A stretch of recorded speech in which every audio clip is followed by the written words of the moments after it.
चेराओ नृत्य। देखो चेराओ नृत्य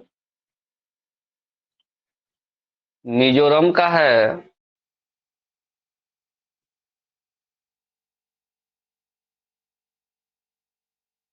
जो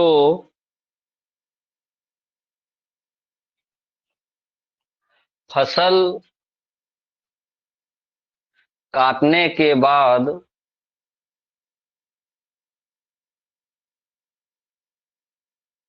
मनाया जाता है। फसल काटने के बाद मनाया जाता है मतलब क्या कि जब नया अन्न हो जाता है, हम लोग भी तो मनाते हैं जनवरी में। तो जब नया अनाज बन जाता है, हो जाता है, उपज जब घर लाने लगते हैं, तब हम लोग क्या बनाते हैं, यहाँ पे जनवरी में कौन सा बनाते हैं, नेमान बोलते हैं उसको ना। उसी तरह से मतलब वो लोग चिराओ नृत्य करता है। उसमें क्या होता है कि जब फसल को लेकर के घर आया रहता है ना, तो डांस करते हुए आता है, डांस करते हुए आता है। कहाँ? मिजोरम में। तो चिराओ नृत्य कहाँ का है? मिजोरम का है। और ये किस चीज के लिए है? तो नई फसल काटने के बाद,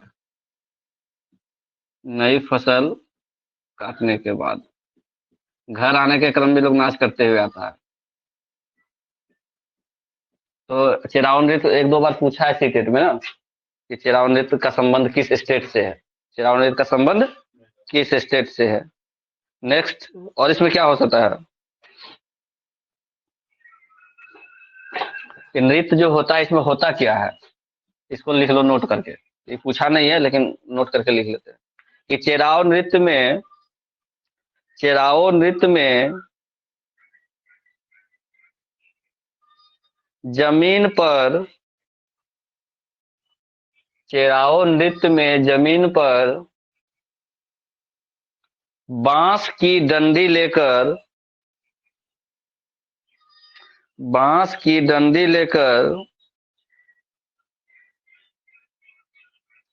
दो दो लोगों की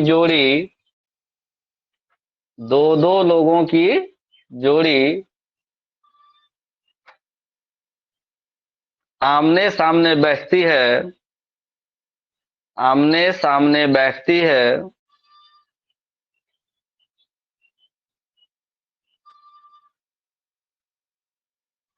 तथा ढोल की ताल पर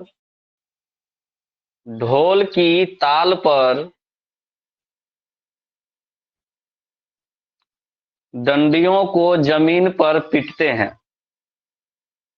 डंडियों को जमीन पर पीटते हैं।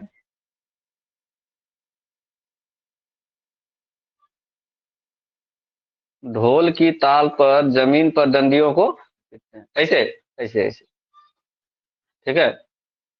तो ये चिराओ नृत्य के बारे में है, दो तीन लाइन। बिहू के बारे में कल बताए थे,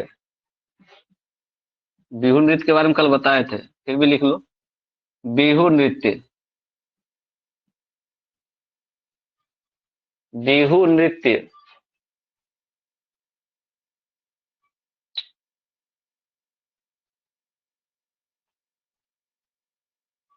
बिहू नृत्य असम में मनाया जाता है। बिहू नृत्य असम में मनाया जाता है, पर्व की तरह ही इसको मनाता है, इसलिए मनाया जाता है लिखवा रहे। बिहू नृत्य कहाँ का है? असम का। चेराओ कहाँ का हो गया? मिजोरम का।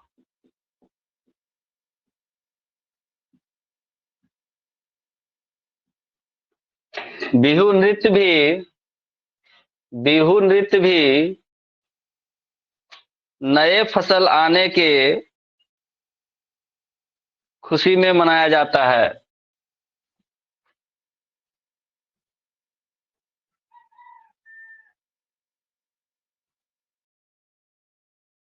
या ऐसे भी लिख सकते हो, नए फसल की कटाई पर मनाया जाता है।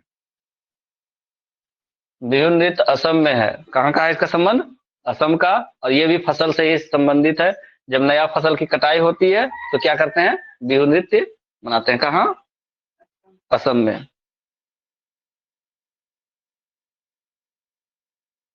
अब इसमें होता क्या है, क्या होता है? बांस का भेला घर, एक संबंध है। अब भेला घर बनाता है लोग, बांस का भेला घर। देखो के समय बिहू के समय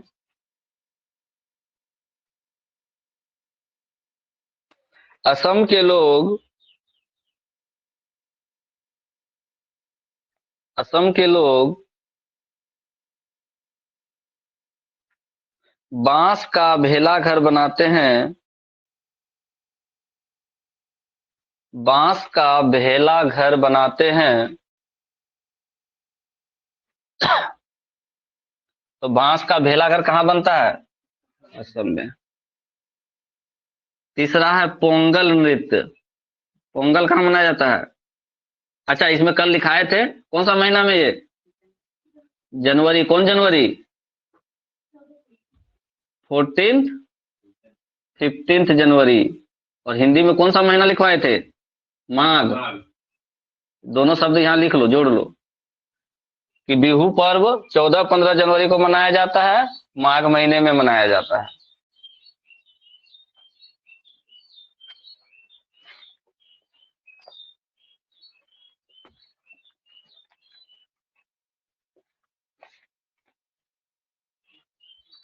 हो गया। नेक्स्ट है पोंगल। हाँ, देखो, पोंगल का शाब्दिक अर्थ पोंगल का शाब्दिक अर्थ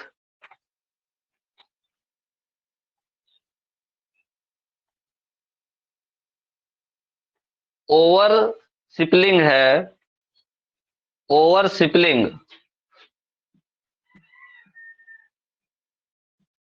ओवर सिपलिंग है।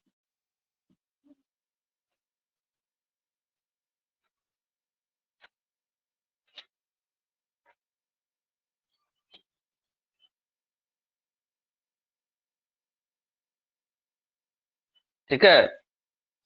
पोंगल नृत्य के दौरान पोंगल नृत्य के दौरान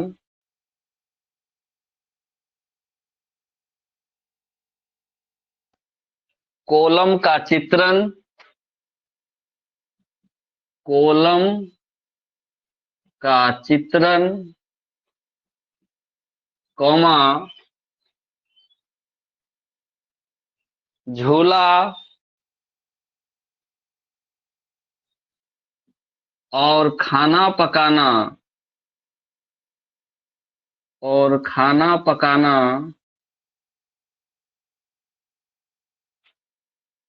आवश्यक है।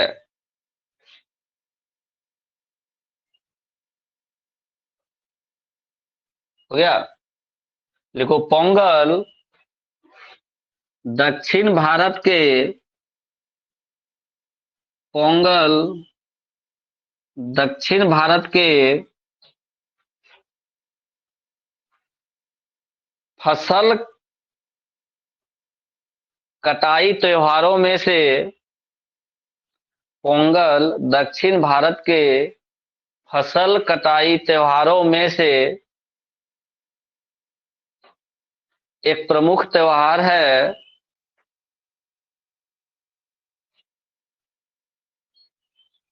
जो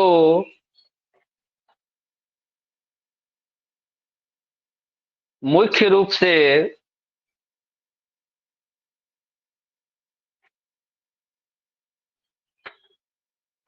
तमिलनाडु में मनाया जाता है।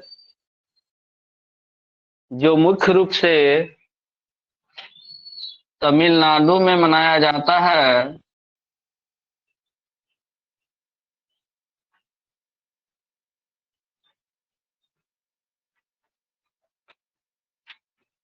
और यह लगभग 4 दिनों तक चलता है। और यह लगभग 4 दिनों तक चलता है।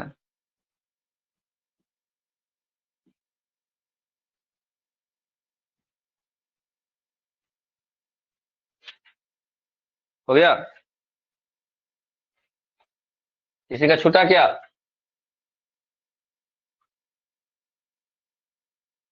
पोंगल कहाँ का नहीं है? सर। है का तमिलनाडु। अभी हम क्या लिखा है,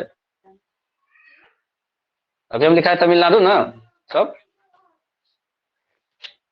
नेक्स्ट लिखो बैसाखी पर्व, इसके बारे में तो लिखाना नहीं चाहिए लेकिन लिखा दे रहे हैं। बैसाखी पर्व मनाता है कि नहीं मनाता है?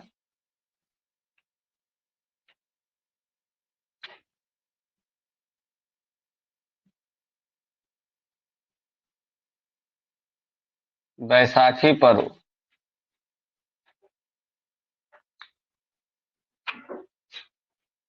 लिखो वैशाली, बैसाखी बैसाखी बैसाखी पर्व मुख्य रूप से पंजाब में मनाया जाता है। बैसाखी पर्व मुख्य रूप से पंजाब में मनाया जाता है। जो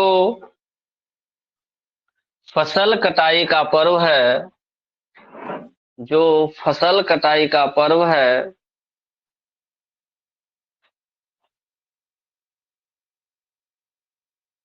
तथा यह नए बसंत की शुरुआत, यह नए बसंत की शुरुआत और हिंदू परंपरा में नए साल के आगमन का, हिंदू परंपरा में नए साल के आगमन का सूचक है।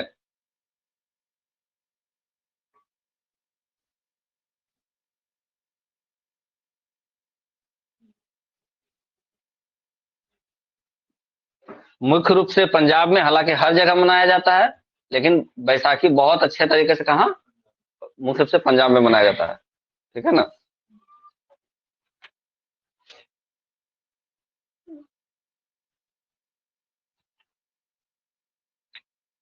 ओनम, ओनम देखो ओनम, ओनम, ओनम नहीं, हाँ ओनम का नीचे लिखना है। ओनम टॉपिक का नाम है, मतलब कि ओनम त्योहार है एक। ओनम क्या है? त्योहार है। ओनम अगस्त सितंबर महीने में, ओनम अगस्त सितंबर महीने में केरल में मनाया जाने वाला, केरल में मनाया जाने वाला 10 दिवसीय उत्सव है, 10 दिवसीय उत्सव है।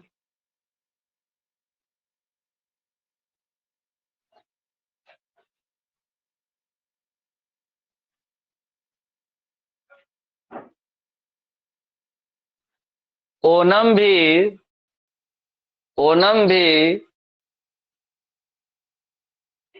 फसल उत्सव ही है। ओनम भी फसल उत्सव ही है।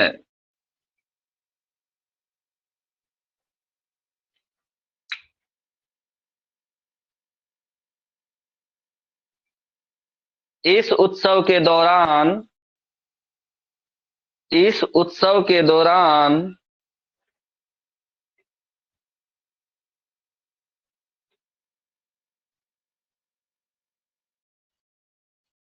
वल्लमकली,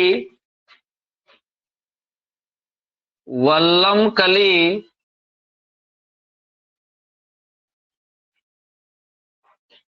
नामक एक सांप नौका, वल्लमकली नामक एक सांप नौका दौड़, सांप नौका दौड़ जिसे केरल में, जिसे केरल में अरनमुल्ला, अरनमुला,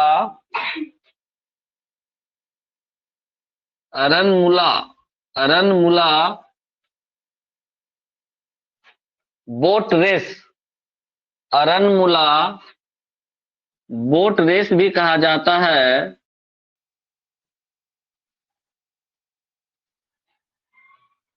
अरनमुला बोट रेस भी कहा जाता है।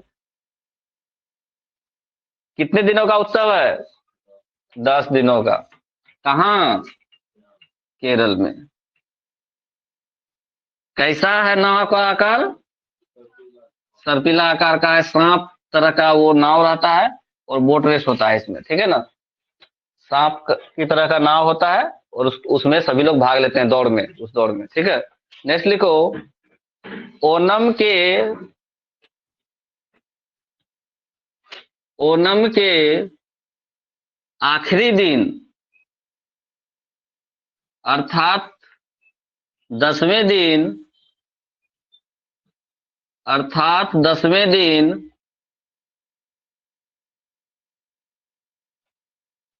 ओणम के आखिरी दिन अर्थात 10वें दिन को को थिरु ओणम कहा जाता है। थिरु ओणम कहा जाता है। हाँ, थिरु ओणम, थिरु ओणम, और नहीं ओ, थिरु ओणम कहा जाता है।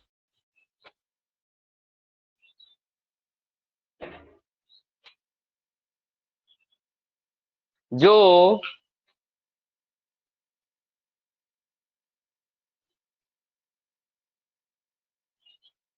केरल की संस्कृति की, जो केरल की संस्कृति की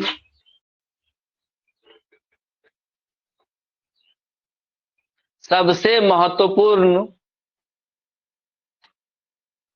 केरल की संस्कृति की सबसे महत्वपूर्ण अभिव्यक्तियों में से एक है।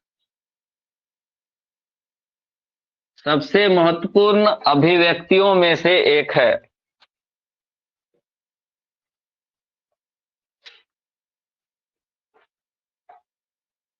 क्या हुआ?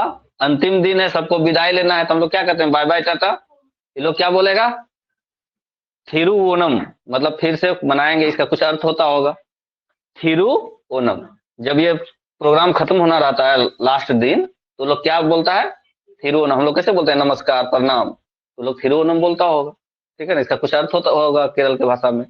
थिरु ओणम एक अभिव्यक्ति है। क्या है? अभिव्यक्ति है। नेक्स्ट,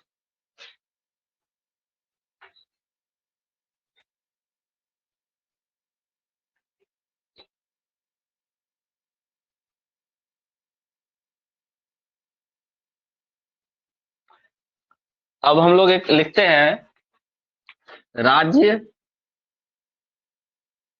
एक टेबल बनाओ, राज्य, और दूसरे साइड में उसका फोक डांस नृत्य। इसमें से 3-4 पॉइंट करके लिखवाए, क्यों? क्योंकि कोई भी शब्द आ सकता है।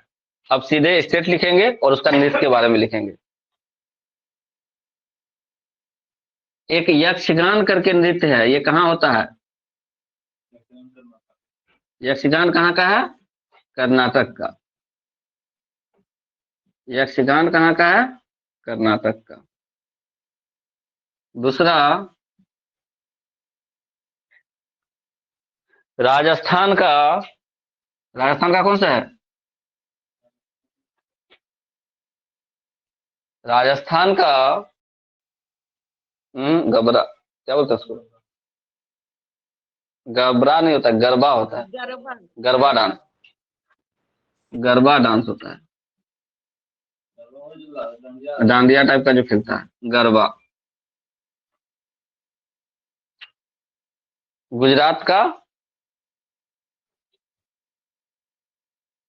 लेकिन राजस्थान में गरबा थोड़ी ना होता है। गुजरात का होता है गरबा। राजस्थान का क्या होता है? राजस्थान का क्या होता है? ये तो गुजरात का बता दिए। गुजरात का हो गया गरबा। नहीं, राजस्थान का पूछ रहे हैं। घूमर घूमर घूमर गाना तो नहीं सुना है? घूमर घूमर वाला गाना, घूमर होता है वहां का। राजस्थान का होता है घूमर, गुजरात का होता है गरबा।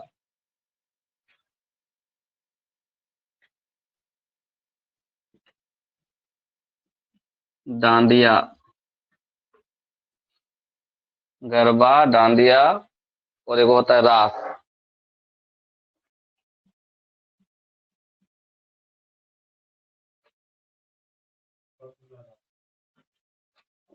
कौन वाला रास? वो तो उसी से पूछना होगा जाकर के। डांस है, वो नृत्य है।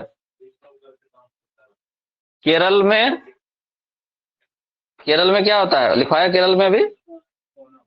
और वो तो पर्व था, डांस का पूछ रहे हैं।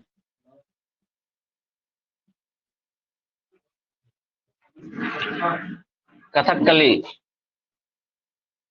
कथकली।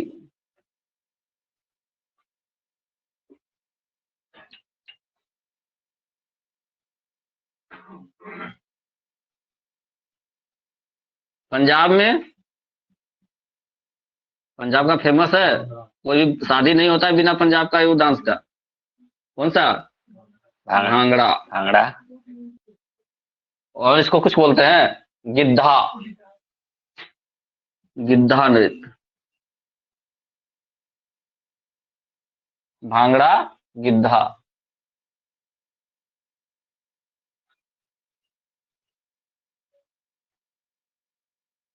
आंध्र प्रदेश का बताओ।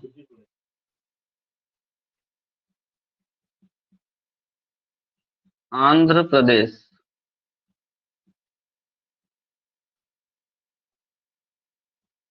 कुचिपुड़ी। कैसे याद रखेंगे कुचिपुड़ी? अंधा लोग क्या खाता है? कच्चा पूरी खा जाता है।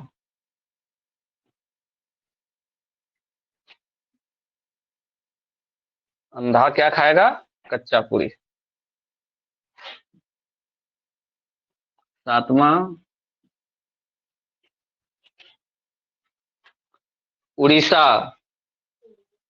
उड़िया, उड़ीसा का क्या होता है? उड़िया तो भाषा हुआ, नृत्य। ओडिसी नृत्य। उड़ीसा में ओडिसी नृत्य।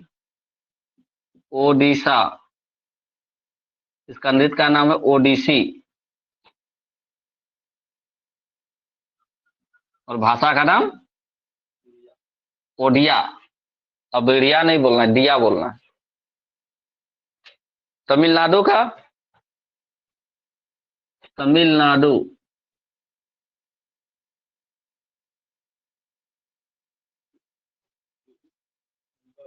भरतनाट्यम, भरतनाट्यम।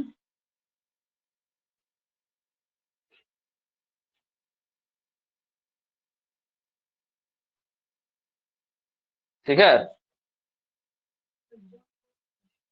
कौन सा पूछता है? कौन सा नहीं पूछता है? महाराष्ट्र,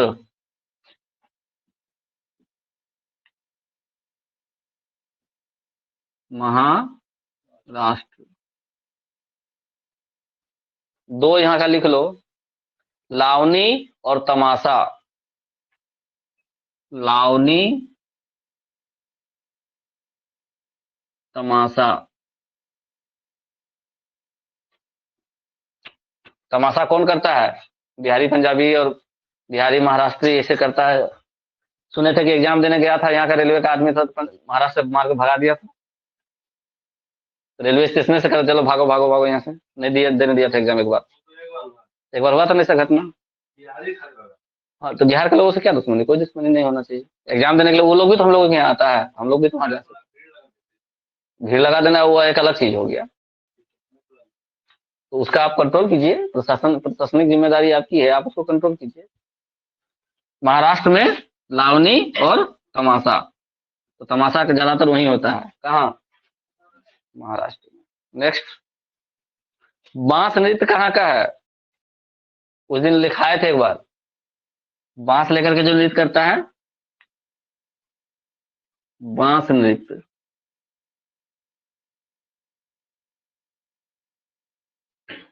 एक बार बोल रहे हैं बांस नृत्य के बारे में। नागालैंड, नहीं बताए थे? तुम नहीं था, मतलब बताए थे। बांस नृत्य है नागा लोगों का नृत्य, नागालैंड। बांस नृत्य कहाँ का है? नागालैंड का है।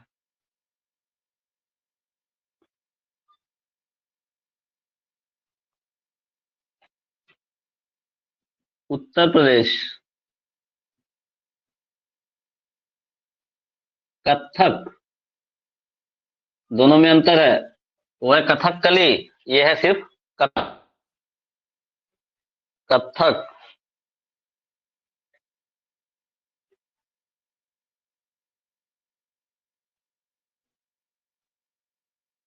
ठीक है, इसमें जगह थोड़ा छोड़ देना, और भी कोई कोई नया नया आएगा अगर नृत्य तो लिखाते जाएंगे, ठीक।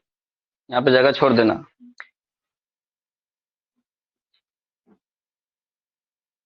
कर्नम मल्लेश्वरी का उस दिन पूरा लिखा दिए थे, लिखवाए थे ना।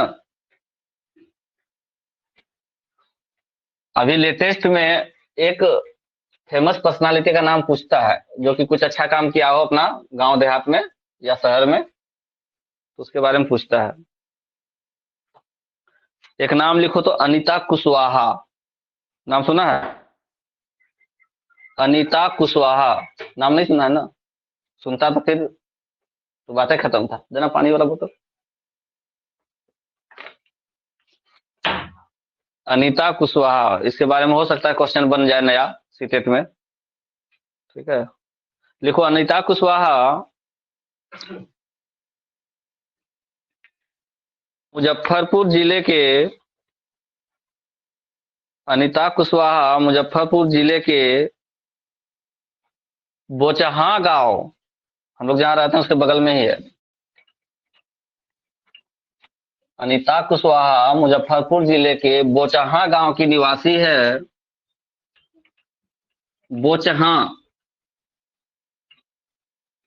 बोचहा गांव की निवासी है।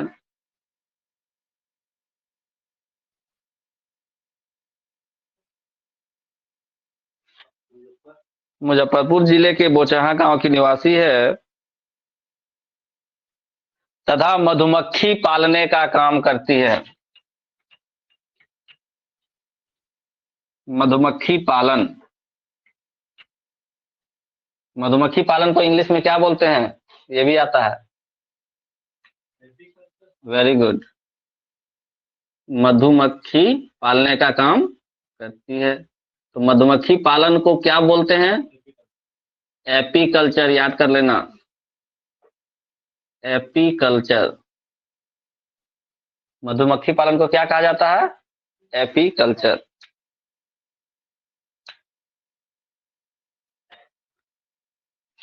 इतना याद रखना बस, कहाँ की है, कहाँ से संबंध, और वो काम क्या करती है जिस कारण वो हाईलाइट हो गई। क्या काम करती है जिस कारण हाईलाइट हो गई? मधुमक्खी पालन। और इसका ये अर्थ है कि हम मधुमक्खी इतना पाल लें कि हम शहद का एक होलसेल दुकान खोलें, इसका टारगेट यही है। ठीक है, तो मधुमक्खी पालन के लिए सबसे अच्छा महीना कौन सा है? अक्टूबर से दिसंबर। क्यों? क्योंकि इसी समय अंडा देती है। ठीक है, मधुमक्खी पालन के लिए सबसे अच्छा समय कौन सा है? अक्टूबर से दिसंबर तक का। कारण क्या था?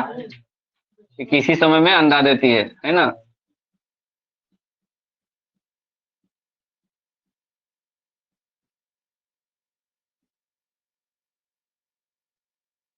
ये नाम अभी चला है किसका? कौन कुशवाहा?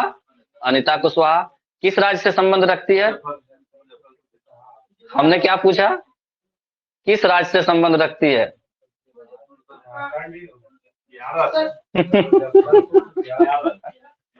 लिखो भाई।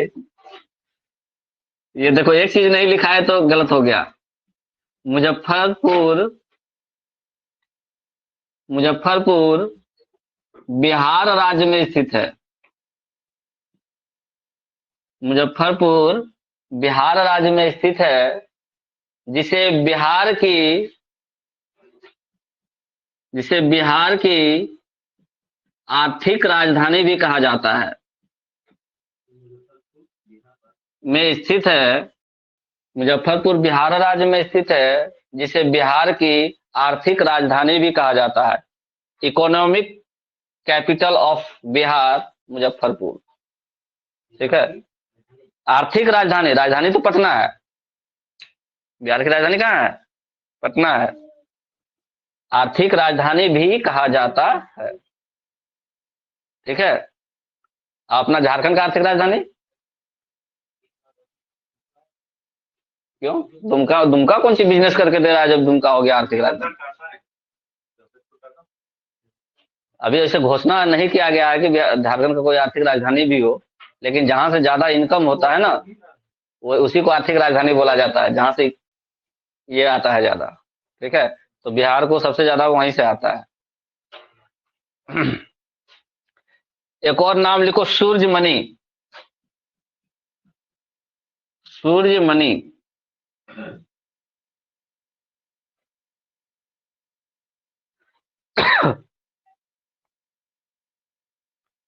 लिखो सूर्यमणि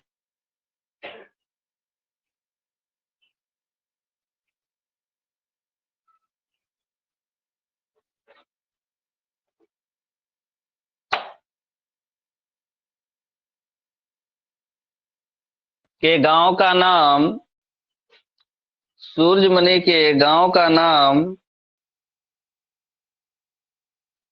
बिशुनपुर।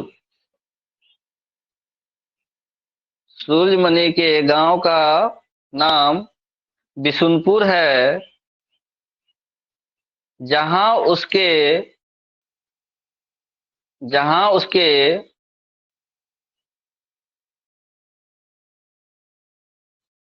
पिता की छोटी सी खेती है।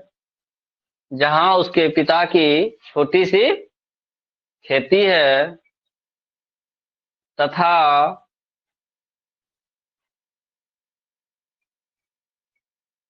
पूरा परिवार पूरा परिवार जंगल से जड़ी बूटी इकट्ठा कर जड़ी बूटी इकट्ठा कर बाजार में बेचते हैं।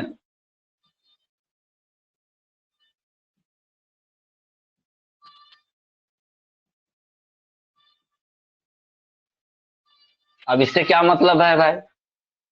सूर्यमणि का नाम हमको पढ़ना क्यों पड़ रहा है? जड़ी बूटी इकट्ठा करके उसका फैमिली चल रहा है, उससे हमें क्या मतलब? ठीक है, कुछ भी करो, तुम अपना कमाओ खाओ। सूर्यमणि ने क्या किया? देखो, सूर्यमणि ने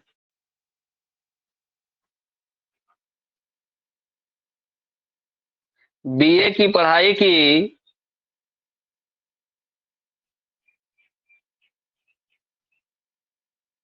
बीए की पढ़ाई की तथा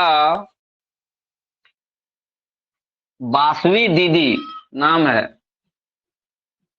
नाम याद रखना, बासवी। बासवी दीदी तथा तथा कई अन्य लोगों की मदद से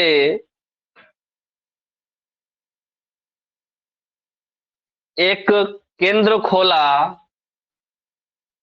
बासवी दीदी तथा कई अन्य लोगों की मदद से एक केंद्र खोला, जिसका नाम जिसका नाम तोरांग रखा गया था, या रखा, जिसका नाम तोरांग रखा। तोरांग एक केंद्र बनाई, कौन? सूर्यमणि। किसकी मदद से? बासवी दीदी और कुछ और लोगों की मदद से। है? बता दें। देखो, तोरांग तोरांग का शाब्दिक अर्थ जंगल होता है। तोरांग का शाब्दिक अर्थ जंगल होता है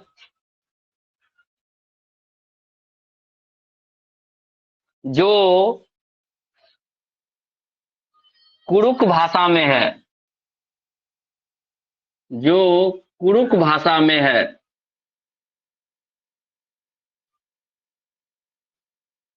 तो रंग किस भाषा का है? कुड़ुक भाषा का है, और अर्थ इसका क्या हो गया? जंगल। हिंदी में हम लोग उसको क्या बोले? अब ये बताओ, जो जो हमसे पढ़ा है जेपीएससी झारखंड एसएससी वाला, कुड़ुक भाषा कहाँ बोला जाता है? कुड़ुक भाषा कहाँ बोला जाता है? झारखंड में बोला जाता है। चंदन, तुम्हारा आंसर मिल गया। बिशुनपुर कहाँ है? कुड़ुक भाषा है, नाम तो ढेर ही हो सकता है। तो कुड़ुक भाषा एक जनजातीय भाषा है। कुड़ुक भाषा एक जनजातीय भाषा है जो कहाँ बोला जा रहा है? झारखंड में। क्या वो पूछता है, इसलिए तो हम स्टेटमेंट को हम ऐसे लिखे ना कि मतलब सारा चीज उसी में हो जाए। ठीक है, हो गया।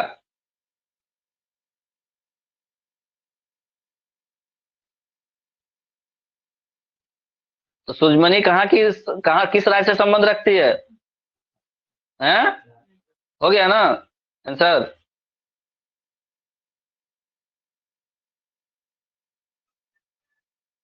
सूरजमणि। एगो बिहार का नाम रखे, किसका? आशा, क्या नाम था? अनीता कुशवाहा बोचहा की है। मुजफ्फरपुर बोचहा बिहार। मुजफ्फरपुर बोचहा बिहार। अब हमको समझ में आ रहा है कि सीटेट वाला को बिहार और झारखंड से क्यों लगाव है। हर हर एग्जाम में एक क्वेश्चन यहाँ से देता है। यहाँ कुछ ना कुछ ऐसा नया हो जाता है कि वो एरिया फेमस हो जाता है, और इसलिए क्वेश्चन डालना पड़ता है। ठीक है, चलो।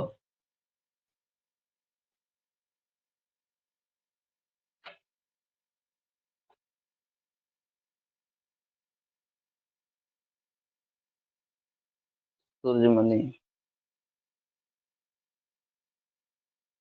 नेक्स्ट लिखो, सुनीता विलियम्स। किसने किसने नाम सुना है? सुनीता विलियम्स।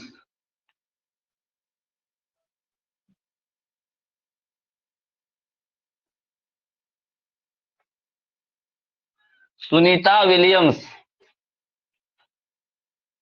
कौन है? जानते हैं तो नाम बताओ, कौन है? प्रीति, सुनीता विलियम्स का नाम किसने किसने सुना है? नहीं, अंतरिक्ष में कौन गया था? अब आया याद। देखो, सुनीता विलियम्स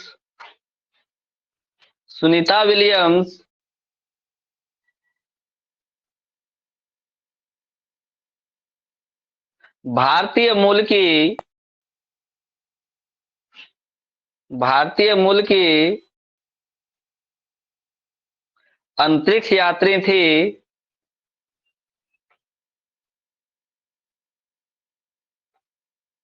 भारतीय मूल की अंतरिक्ष यात्री थी जो 6 महीने से अधिक दिनों तक 6 महीने से अधिक दिनों तक अंतरिक्ष में रही थी।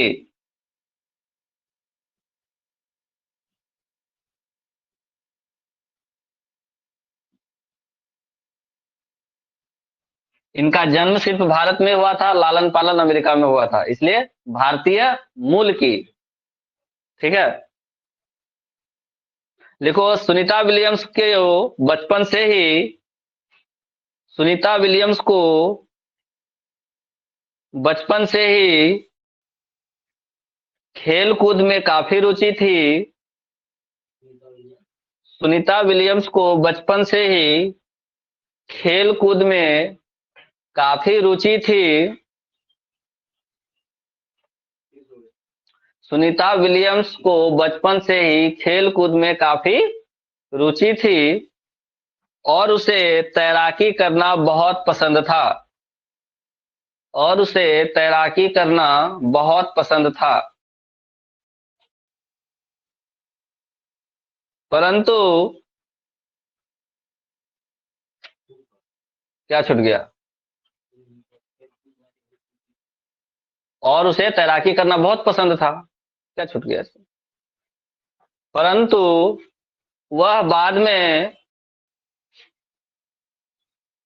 हेलीकॉप्टर पायलट बन गई, हेलीकॉप्टर पायलट बन गई, हेलीकॉप्टर चलाती थी।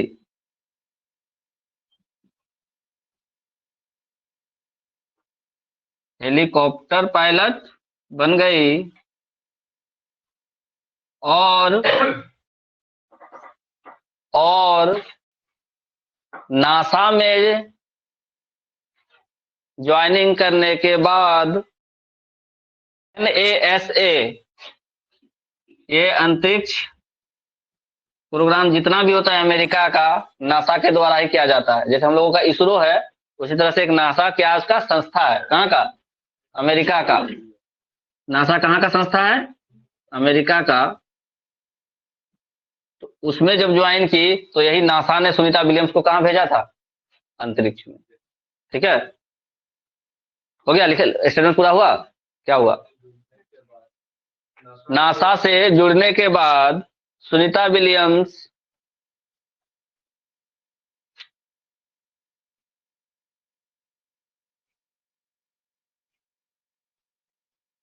नासा से जुड़ने के बाद सुनीता विलियम्स को अंतरिक्ष में भेजा गया था, को अंतरिक्ष में भेजा गया था तथा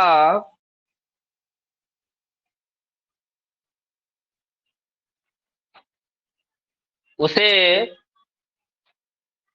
अंतरिक्ष में सर्वाधिक दिनों तक जीवित रहने वाली तथा उसे अंतरिक्ष में सर्वाधिक दिनों तक जीवित रहने वाली अंतरिक्ष यात्री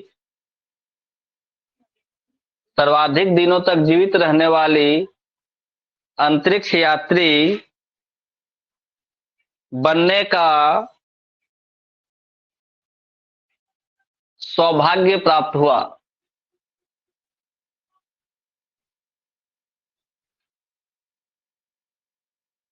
हुआ, क्या छूटा? रेखा।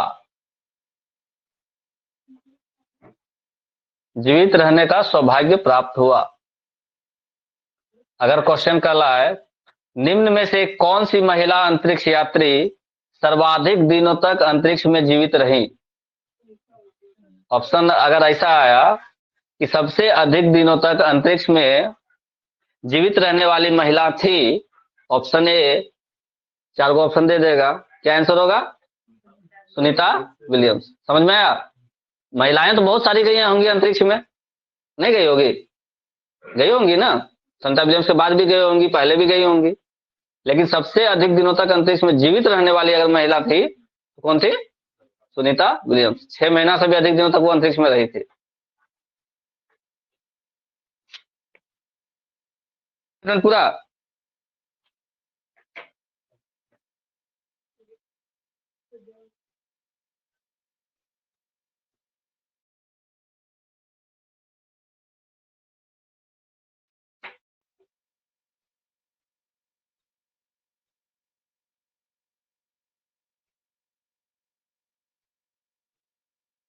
नेक्स्ट लिखो बछेंद्री पाल। बछेंद्री पाल।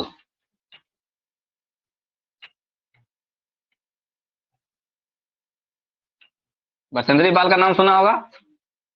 क्या बात है, बछेंद्री पाल ये पर्वतारोही हैं वाली हैं। देखो बछेंद्री पाल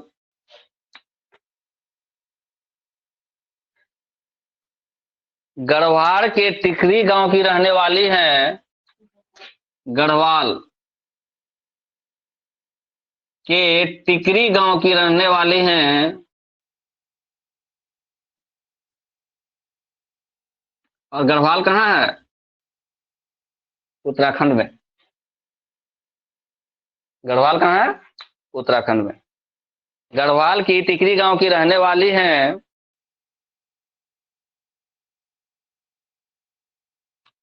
तथा उन्हें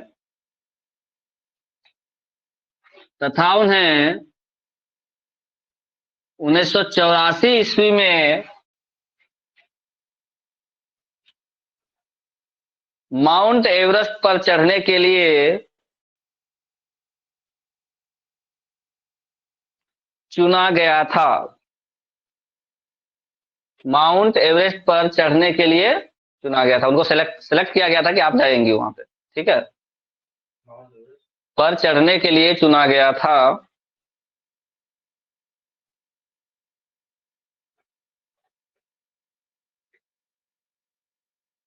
देखो 23 मई 1984 ईस्वी को 23 मई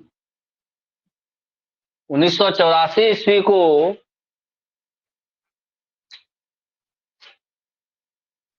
1:07 1:07 PM 1:07 पर बछेंद्री पाल ने विश्व की सबसे ऊंची चोटी विश्व की सबसे ऊंची चोटी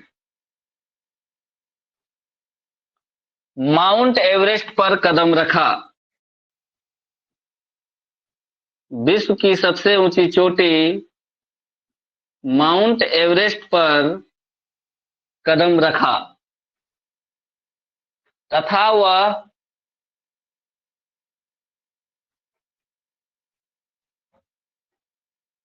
लगभग 43 मिनट वहां रही।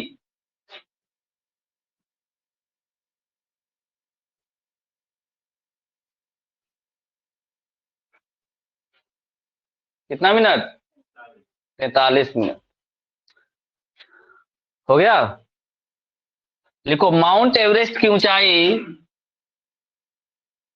8,848 मीटर, और अब कोई कोई इसको बोलता है 8,850 मीटर। जो भी ऑप्शन मिले मार देना। माउंट एवरेस्ट की ऊंचाई 8,848 मीटर, ब्रैकेट में लिख लेना 8,850 मीटर, जो भी ऑप्शन मिले। माउंट एवरेस्ट की ऊंचाई 8,848 मीटर है तथा यह कहां स्थित है? तथा यह नेपाल में स्थित है, जिसे जिसे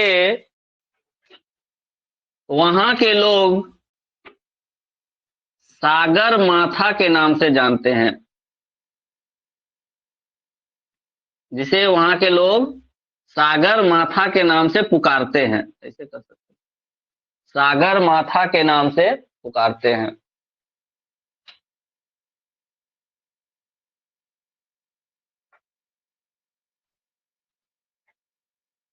क्यों बोले इसको सागर माथा?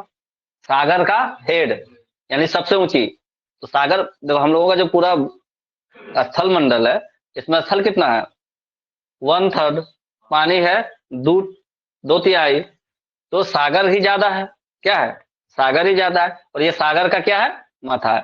जो एवरेस्ट जो है, लोगों का मानना यह है कि जमीन के काफी नीचे से आया है, तो सागर के तल से आया होगा, और सागर के तल से कहां तक पहुंच गया? सागर के माथा तक पहुंच गया। और सबसे ऊंचा तो तभी हो सकता है ना जब आप तल से लेकर ऊपर तक आएंगे, इसलिए सागर माथा याद रहेगा। सागर माथा क्यों बोले? क्योंकि सागर के तल से लेकर के उसके ऊपर तक पहुंचा। सबसे ऊंची चोटी है विश्व की। विश्व की सबसे ऊंची चोटी कौन सी? माउंट, पता है माउंट एवरेस्ट का कहानी? कुछ कहानी सुना है इसका? इसका नाम माउंट एवरेस्ट क्यों पड़ा? बताया था कहानी? भारत में सर्वे करने वाली जो संस्था थी, जब अंग्रेज यहाँ थे, ठीक है, तो उस संस्था में एवरेस्ट जो थे अध्यक्ष थे। एवरेस्ट नाम के अंग्रेज क्या थे? अध्यक्ष थे। तो इन लोगों ने सर्वे करने का सोचा कि देखो हर जगह पहाड़ ऊंचा ऊंचा है, तो ऐसा करो ना, हर जगह का पहाड़ की ऊंचाई नापो और पता करो कि कौन कितना ऊंचा है। तो अध्यक्ष कौन थे? एवरेस्ट साहब थे। इसी क्रम में क्या हुआ, सर्वे होने के क्रम में एवरेस्ट साहब का ट्रांसफर हो जाता है या वो उनकी मृत्यु हो जाती है, कुछ ऐसा घटना होता है, तो यहाँ से निकल गए। अब दूसरा व्यक्ति इसका अध्यक्ष बनागा, दूसरा व्यक्ति इसका अध्यक्ष बनेगा, जो उपाध्यक्ष था वही अध्यक्ष बनता है, तो वो अध्यक्ष बन गया। और इस बीच में जो बंगाल के एक थे व्यक्ति, ठीक है, उन्होंने एवरेस्ट की ऊंचाई नाप लिया, उन्होंने एवरेस्ट की ऊंचाई नाप लिया और कलकत्ता में लाके डॉक्यूमेंट में लिख दिया कि इसकी ऊंचाई इतनी है, इसकी ऊंचाई इतनी है। तो जैसे वो डिटेल पढ़ने लगा, कौन जो नया अध्यक्ष बना था, डिटेल पूरा पढ़ने लगा, पढ़ा तो लगा कि अरे ये तो बहुत बड़ा चीज है, इसको पेटेंट करवा लेना चाहिए, विश्व में इसका नाम हो जाएगा। नहीं, विश्व में पहला सबसे ऊंचा चीज है, नाम हो जाएगा। तो क्या किया उसने कि नेपाल में एक पहाड़ है, नेपाल में एक पहाड़ है जिसकी ऊंचाई इतना है, किसने लिखा? इंडिया के आदमी ने लिखा। ठीक है, नापने वाला कौन? इंडिया का आदमी। श्रेय लेने के लिए वो सबसे आगे रहता है, पेटेंट करने के लिए सबसे आगे रहता है, काम करो कोई लेकिन नाम होना चाहिए मेरा। तो उसने लिख करके डॉक्यूमेंट चल दिया, उसको उतना तो दिमाग था नहीं कि हम अपने नाम से करवा लें इस चीज को। अध्यक्ष कौन था? इसका चेला था, एवरेस्ट का चेला था। वो क्या किया, उसका नाम रख दिया, जो ये जो पहाड़ नेपाल में स्थित है जिसकी ऊंचाई इतनी नापा गया है, हम लोग नापा है, इसका नाम आज से हो गया एवरेस्ट, और इसका नाम हो गया आज से एवरेस्ट, और इसकी ऊंचाई है इतना, और उसने लिख दिया, पूरा डॉक्यूमेंटेड कर दिया उसको। तो उसको तब से हम लोग क्या पढ़ते आ रहे हैं? Mount Everest, mount Everest, Everest नाम थोड़ी ना पहाड़ का, किसी व्यक्ति के नाम पे उस पहाड़ का नाम रख दिया गया एवरेस्ट। ठीक है, और आज तक हम लोग माउंट एवरेस्ट पढ़े, पढ़ना चाहिए था इसके नाम से, क्यों? ये वहां गया, नापा, उसका उसका कितना रिसर्च किया होगा उसके ऊपर, ठीक है, होना चाहिए इनके नाम पर। लेकिन बुड़बक का क्या होता है, वही होता है, काम कीजिए आप, नाम होता है किसी और का। तो माउंट एवरेस्ट सबसे ऊंची चोटी कहाँ की? विश्व की चोटी। आज हम लोग इसको एवरेस्ट नहीं पढ़ते, आज हम लोग अपने इंडियन किसी व्यक्ति के नाम से पढ़ते। ये विश्व की सबसे ऊंची चोटी है, 8,848 मीटर। कहीं कहीं ऑप्शन मिलेगा पुराने बुक में, नया बुक में मिल जाएगा 8,850 मीटर। नेपाल में इसको क्या कहते हैं? फोड़ देंगे माथा, सागर माथा। कितने मिनट तक बछेंद्री पाल रही वहां पे? 43 मिनट तक रही।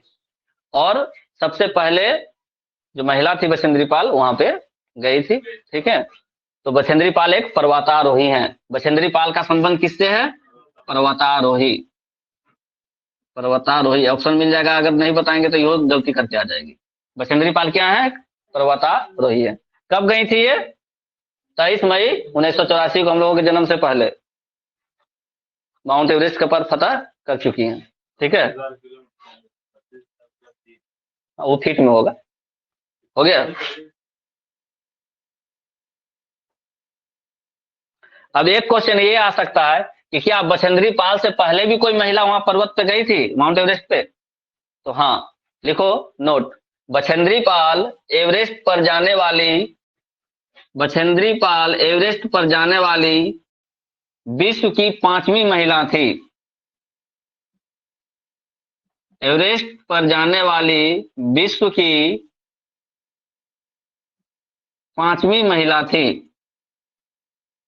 बछेंद्री पाल एवरेस्ट पर जाने वाली विश्व की 5वीं महिला थी।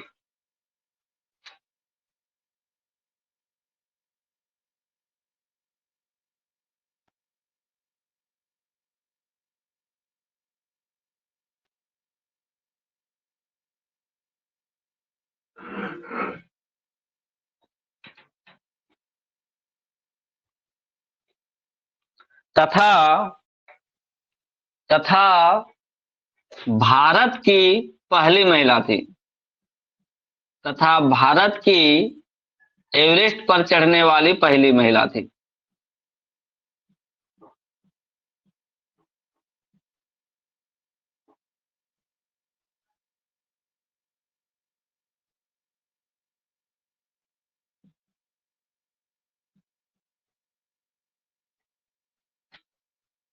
हो गया क्लियर? इंडिया की तरफ से फर्स्ट वुमेन, लेकिन वर्ल्ड में 5th वुमेन। ठीक है, विश्व में वो 5वीं महिला और भारत की तरफ से पहली महिला। तो क्या ये सीधे चल गई होगी कि इसको कोई सिखाया होगा, कोई ट्रेनिंग दिया होगा? ट्रेनिंग दिया होगा। देखो बछेंद्री पाल के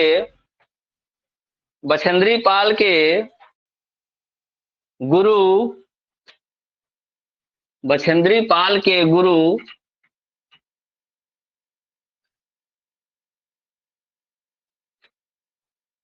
ब्रिगेडियर ज्ञान सिंह थे।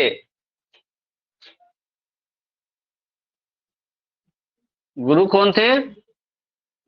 ब्रिगेडियर, सेना में थे, ब्रिगेडियर ज्ञान सिंह। ब्रिगेडियर ज्ञान सिंह कौन थे? ब्रिगेडियर ज्ञान सिंह बछेंद्री पाल को ट्रेनिंग देने वाले, ठीक है, उनको सिखाने वाले, ठीक है, मेंटर को, गुरु को।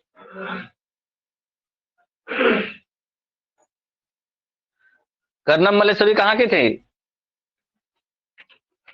उस दिन बता रहे थे कर्नम मल्लेश्वरी के बारे में। कर्नम मल्लेश्वरी कहाँ की थी? कितनी बहन थे ये लोग? क्या पढ़े हो? नेक्स्ट लिखो कर्नम मल्लेश्वरी।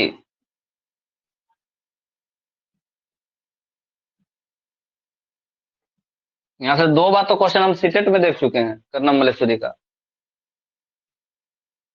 लिखो कर्नम मल्लेश्वरी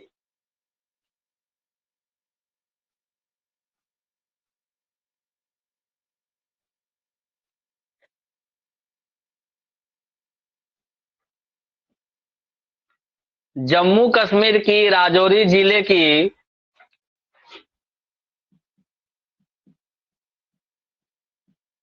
जम्मू कश्मीर के राजौरी जिले की निवासी हैं तथा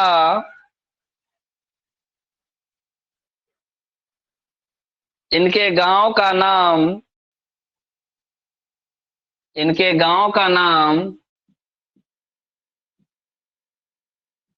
थन्ना मंडी। इनके गांव का नाम थन्ना मंडी है।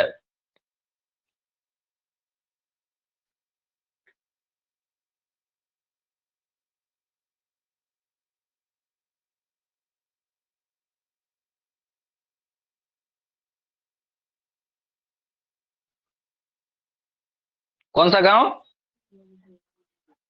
लिखो कर्नम मल्लेश्वरी ने 12 वर्ष की अवस्था से ही कर्नम मल्लेश्वरी ने 12 वर्ष के अवस्था से ही वेट लिफ्टिंग करना शुरू कर दिया था।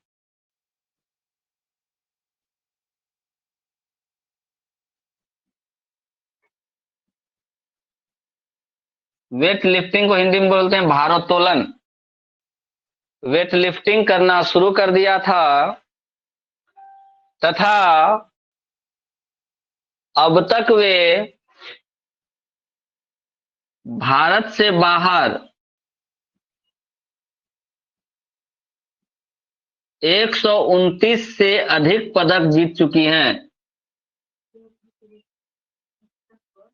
अब तक वे भारत से बाहर 129 से अधिक पदक जीत चुकी हैं। 29 से लिखे थे ना, एक बार पढ़ लेते हैं तो याद रहता है। भारत से बाहर 129 से अधिक पदक जीत चुकी हैं। हो गया। देखो कर्नम मल्लेश्वरी 130 किलोग्राम तक का भार उठा सकती हैं। कर्नम मल्लेश्वरी 130 किलोग्राम तक का भार उठा सकती हैं।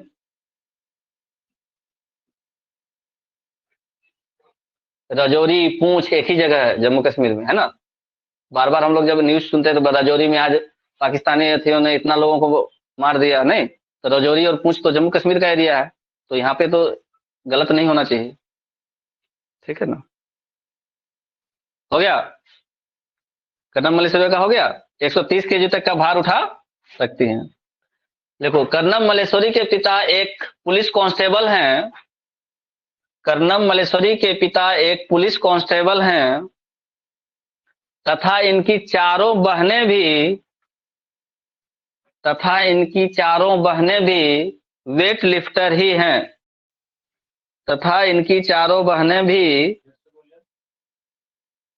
कर्नम मल्लेश्वरी के पिता पुलिस कांस्टेबल हैं तथा इनकी चारों बहनें भी वेट लिफ्टर हैं।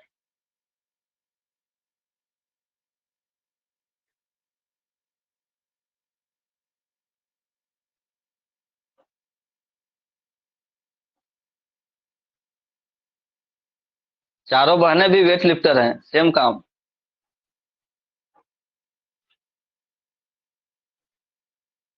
हो गया।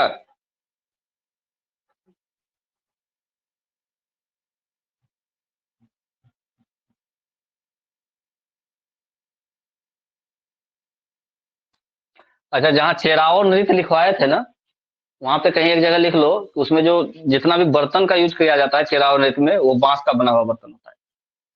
चेराओ नृत्य में जो भी बर्तन यूज किया जाता है वो बांस का बना हुआ रहता है। वो एक नोट करके लिख लो वहां पे, चेराओ नृत्य के पास में।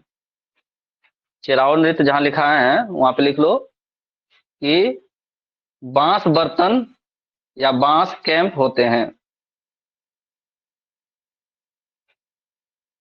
एक क्वेश्चन देखे थे कि बांस के कैंप कहाँ होते हैं। तो ये पूरा हो गया तुम्हारा कर्नम मल्लेश्वरी का। कर्नम मल्लेश्वरी से इससे ज्यादा क्वेश्चन नहीं आएगा। जो जो चीज हम मुझे लिखवा दिए। कर्नम मल्लेश्वरी। कच्ची पूड़ी कौन खाते हैं? आंध्र प्रदेश के लोग। ठीक है।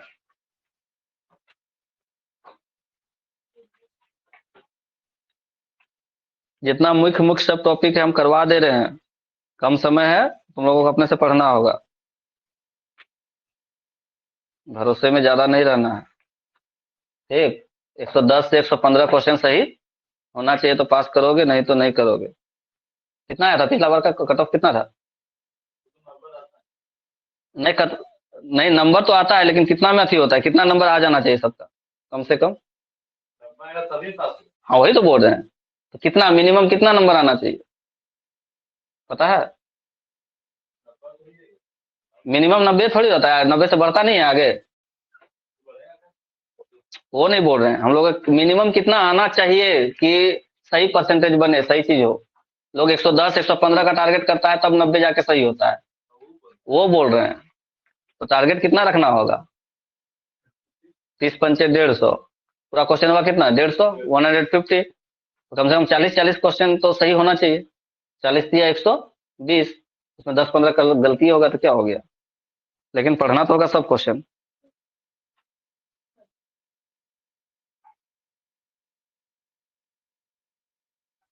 हो गया उसका, कर्नम मल्लेश्वरी का। और कोई फेमस पर्सनालिटी किसी का नाम और छूट रहा है क्या? पर्सनालिटी में और किसी का नाम छूट रहा है? एक मिनट देख लेते हैं।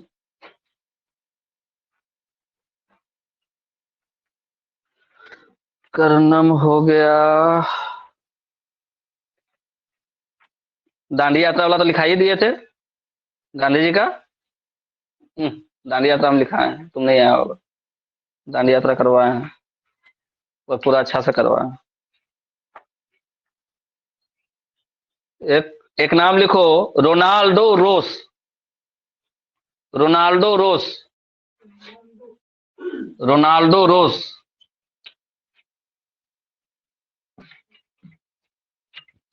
नाम कोई सुना है रोनाल्डो रोस का? है? बक। रोनाल्डो है फुटबॉल प्लेयर, रोनाल्डो रोस बोल रहे हैं। वो तो हाँ, क्रिस्टिनो रोनाल्डो है वो। हम बोल रहे हैं रोनाल्डो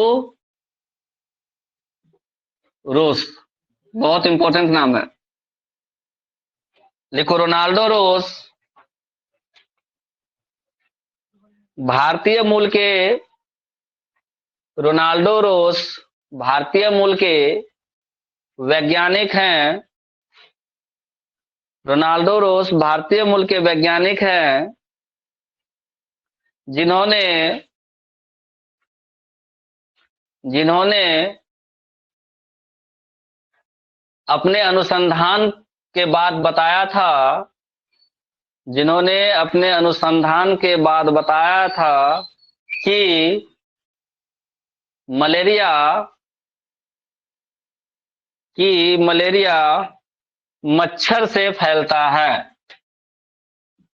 मलेरिया किससे फैलता है? मच्छर से फैलता है। मच्छर से फैलता है।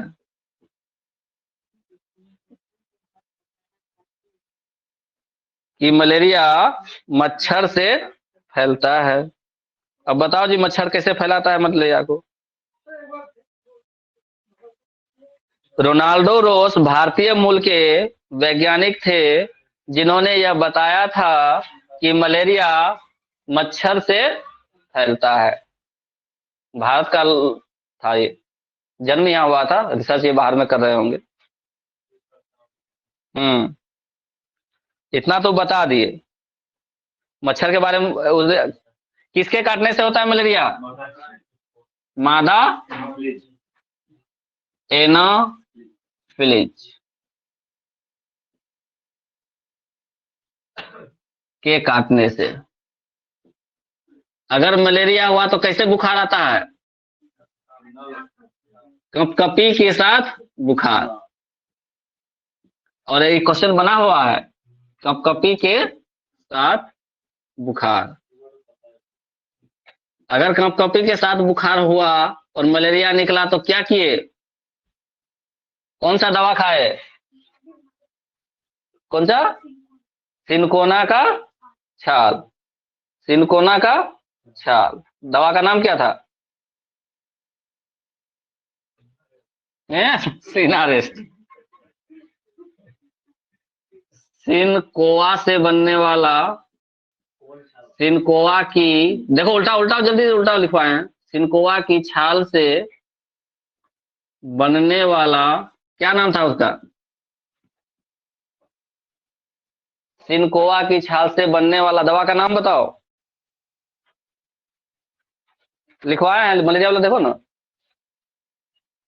उल्टा उल्टा है। तो सिन नाम, सिन में और क्या लगा हुआ है?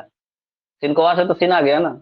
ईवीएस का क्वेश्चन है, कितना सारा क्वेश्चन करवाए हैं उसको। किताब उल्टाओ।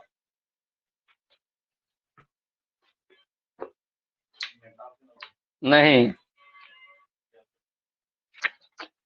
हम उस दिन लिखाए हैं ना, बताओ। कॉपी उल्टाओ, देखो। तुम नहीं आया था तो उधर फिर पता चला। कभी घर जाकर के कॉपी तो उल्टाने नहीं रहता है, तो कौन पेज में लिखा हुआ है कहां से पता चलेगा? घर जाके एक बार कॉपी तो उल्टे। क्या नाम है दवा का? जब तक नहीं बताएगा हम क्लासे नहीं बढ़ाएंगे। खोजो, जब तक खोजोगे नहीं तब तक बोलेंगे नहीं। क्या प्रीति? सिनकोआ की छाल से कौन सा दवाई बना था मलेरिया के लिए?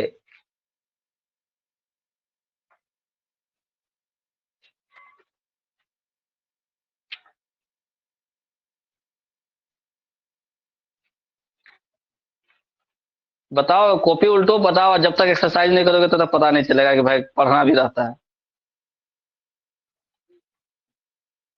लिखवाएं कि नहीं लिखवाएं, सही सही बताओ तो फिर लिखवाएं तो खोज के बताओ, और नहीं तो रटा हुआ याद है तो बताओ। अभी हम क्वेश्चन तुमको निकाल के दिखा देंगे कहाँ का है। तो ऐसे काम चलिए हो।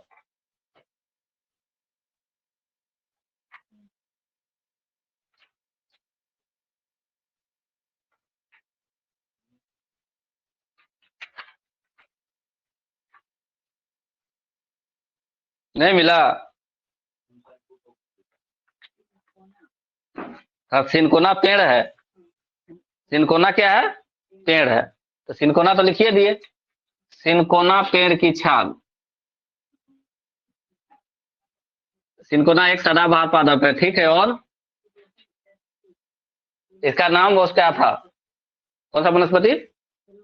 हाँ, हाँ। अच्छा, कौन सा परजीवी की वजह से होता है? लिख लो, इतना खुजवाएंगे तब तो हो गया। क्या लिखवा रहे थे? रोनाल्डो रोस ने क्या कहा कि मलेरिया मच्छर से फैलता है। मच्छर से कैसे फैला? तो रिसर्च हुआ तो पता चला कि मादा एनाफिलीज मच्छर ने काटा तो मलेरिया हुआ। अब मलेरिया हुआ तो क्या होता है? कपकपी के साथ बुखार लग गया। अब इसका इलाज करना जरूरी है, तो बोला कि भाई सिनकोना एक पेड़ होता है। कैसा पेड़ होता है? सदाबहार। कैसा पादप है? सदाबहार पादप है। इस सदाबहार पादप की छाल से एक दवा बनता है, ठीक है। उस दवा को आप खाइए तो क्या हो जाएगा? आपका मलेरिया ठीक हो जाएगा।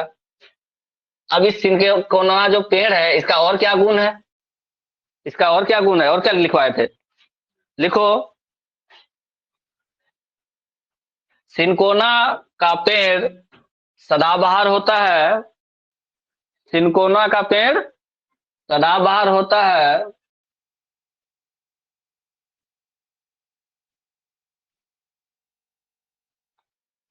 जो जो कुनैन नाम की औषधि, जो कुनैन नाम की औषधि बनाने के लिए प्रयोग किया जाता है। यही नाम दवा का नाम है, कुनैन। क्या नाम है? कुनैन। कुनैन नाम की औषधि बनाने के लिए प्रयोग किया जाता है। इसी के छाल से कुनैन बनता है। किसके छाल से कुनैन बना? सिनकोना की छाल से क्या बना है? कुनैन। और कुनैन बना के किसको खिला दिए? मलेरिया का जो रोगी है उसको खिला दिए। मलेरिया क्या हो गया? ठीक हो गया। अब इसने कहा था कि मलेरिया जो होता है वो मादा एनाफ्लीज मच्छर के काटने से होता है, ठीक है। मादा एनाफ्लीज मच्छर के काटने से होता है। अब ये बताओ कि जो मैं मादा एनाफ्लीज मच्छर ने काटा तो हमारे शरीर में क्या ऐसा चीज आ गया कि हमको बुखार हो गया, मलेरिया हो गया? कुछ तो हमको दे दिया। मच्छर आकर के काटा तो हमारे शरीर में कुछ दिया, तभी तो मलेरिया हुआ। ऐसा क्या चीज दिया, उसको क्या बोलते हैं? नोट करके लिखो। नोट करके लिखो। मादा एनाफ्लीज मच्छर के काटने से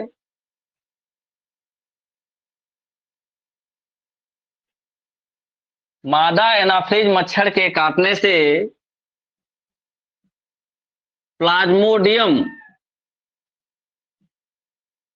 प्लाज्मोडियम नामक परजीवी प्लाज्मोडियम नामक परजीवी शरीर में आ जाता है। प्लाज्मोडियम नामक परजीवी शरीर में आ जाता है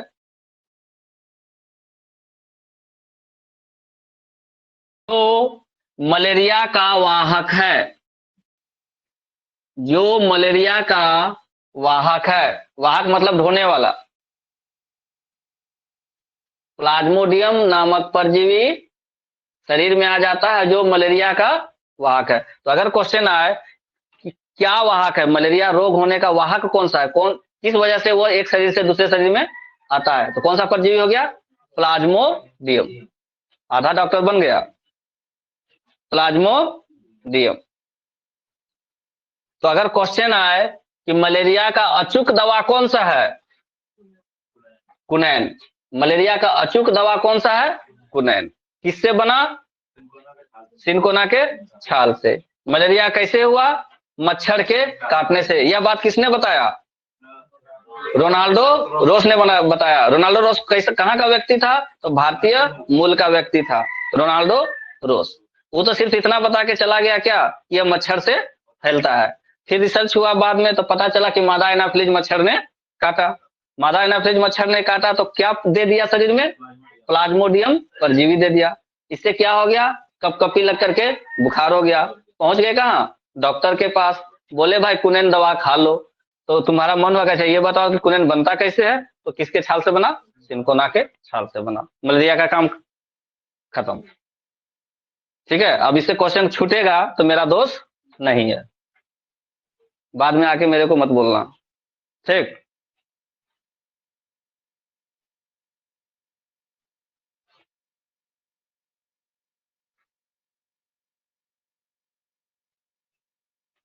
अच्छा, अगर कुनैन दवाई नहीं मिल रहा है, नहीं खरीद सकते हैं, तो क्या करना होगा?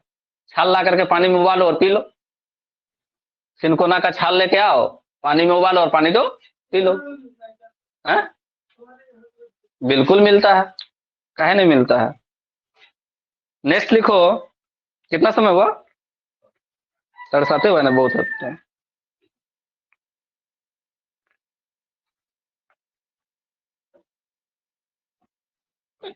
ओ,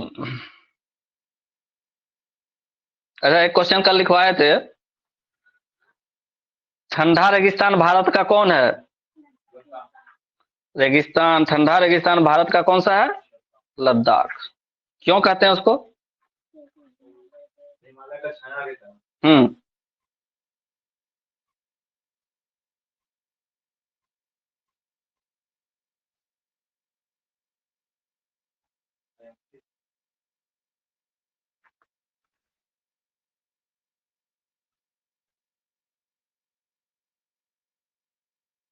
झूम खेती क्या होता है? हम्म। हस्तांतरित कृषि झूम खेती लिखवाए तो, झूम खेती उस दिन कौन से एरिया में होता है आमतौर पर झूम खेती? पहाड़ी एरिया, कहने का मतलब पहाड़ी एरिया। ठीक है। लगभग लगभग हमको लग रहा है कि टॉपिक हो गया, हम लोगों का काम खत्म। अब दूसरा टॉपिक शुरू किया जाए। चलो, लिखो पर्यावरण कानून। पर्यावरण कानून, इससे भी एक क्वेश्चन आता है कि पर्यावरण कानून कब आया था भारत में, कब लागू हुआ था। देखो, पर्यावरण कानून, पर्यावरण कानून या पर्यावरण संरक्षण अधिनियम, पर्यावरण कानून या पर्यावरण संरक्षण अधिनियम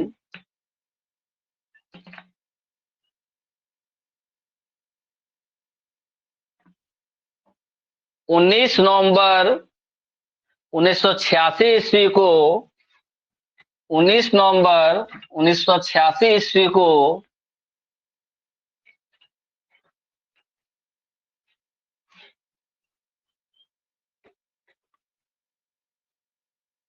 पूरे देश में लागू किया गया था।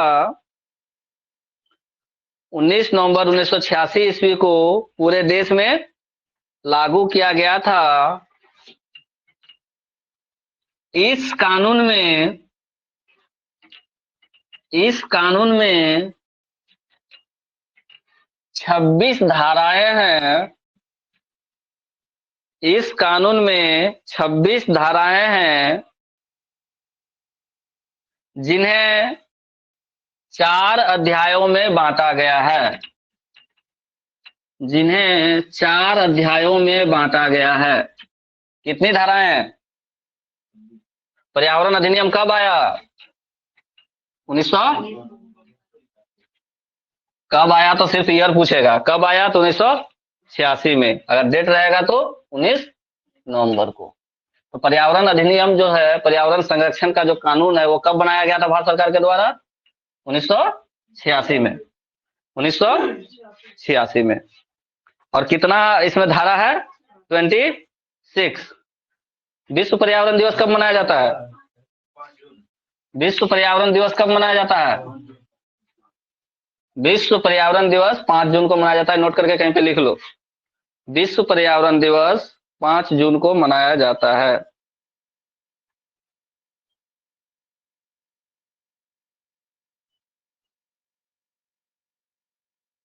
क्यों मनाया जाता है 5 जून को? नहीं पता? जो यूनाइटेड नेशन है, इनका एक कॉन्फ्रेंस चल रहा था 1972 में, स्टॉकहोम में। कहा? और वहीं पे ये डिसीजन लिया गया था कि पूरे विश्व का जो पर्यावरण है, उसको हम लोगों को संरक्षित करना है। और संरक्षित करने के लिए लोगों को क्या करना पड़ेगा? जागरूक करना पड़ेगा। तो जागरूक करने के लिए हर साल हम लोग एक दिन मिल करके पर्यावरण दिवस मनाएंगे। तो विश्व पर्यावरण दिवस वही 5 जून 1972 ईस्वी से मनाना। ठीक है। तो 5 जून को हम लोग क्या मनाते हैं? विश्व पर्यावरण दिवस। और इसी विश्व पर्यावरण दिवस के लिए अलग अलग नियम कानून बनाया गया यूनाइटेड नेशन के द्वारा। तो भारत को भी बनाना पड़ा, हर देश को बनाना पड़ा। तो भारत ने कब लागू किया उसको? 1986 में। 72-73 से शुरू हो गया था पूरे पर्यावरण को विश्व का बचाने का, 1972 से ही। और पूरा देश, अलग अलग देश अलग अलग नियम कानून बनाने लगा। तो भारत को भी बोला गया कि आप भी आप बनाइए। तो इन्होंने कब बनाया? 1986 में। चलो नेक्स्ट लिखो, वन्य जीव संरक्षण अधिनियम। वन्य जीव संरक्षण अधिनियम।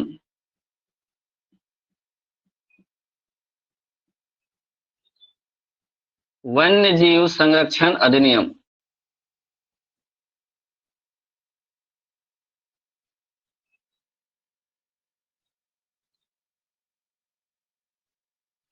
वन्य जीव संरक्षण अधिनियम 1972, 1972।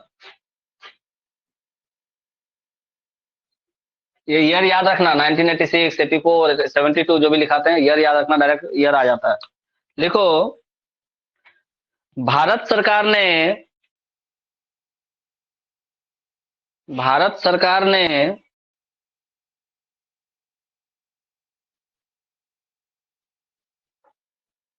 वन्य जीवों के संरक्षण के लिए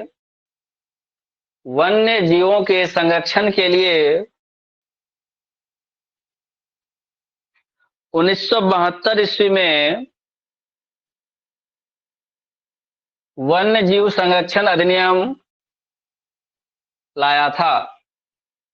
वन्य जीव संरक्षण अधिनियम लाया था कब? 1972, याद रखना। वन्य जीव संरक्षण अधिनियम कब आया? 1972। नेक्स्ट लिखो,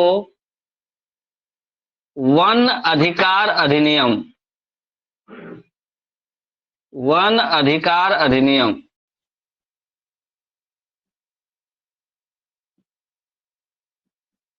नाम से क्या पता चल रहा है? वन पे अधिकार के बारे में नियम है ये। वन पर अधिकार के बारे में नियम है। वन अधिकार अधिनियम 2006, 2006। लिखो, वन अधिकार अधिनियम 2006 ईस्वी में पारित किया गया था। वन अधिकार अधिनियम 2006 ईस्वी में पारित किया गया था, जो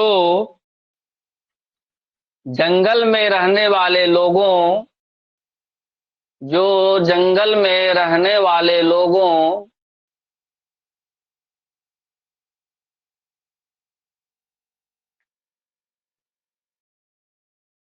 के भूमि तथा जंगल में रहने वाले लोगों के भूमि तथा प्राकृतिक संसाधनों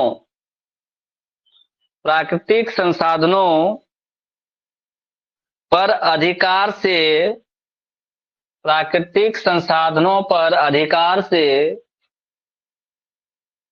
स्टेटमेंट पढ़ना एक बार। पारित किया गया था, तो जंगल में रहने वाले लोगों को भूमि तथा प्राकृतिक संसाधनों पर अधिकार से संबंधित है।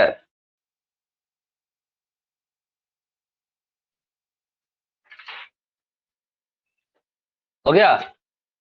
नोट करके लिखो, वन अधिकार अधिनियम,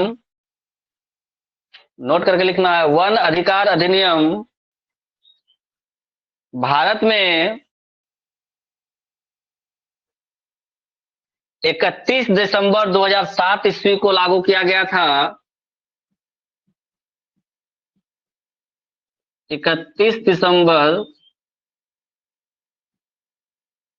2007 ईस्वी को लागू किया गया था, जबकि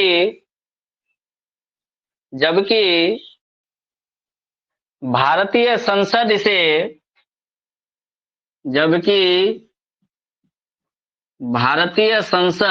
इसे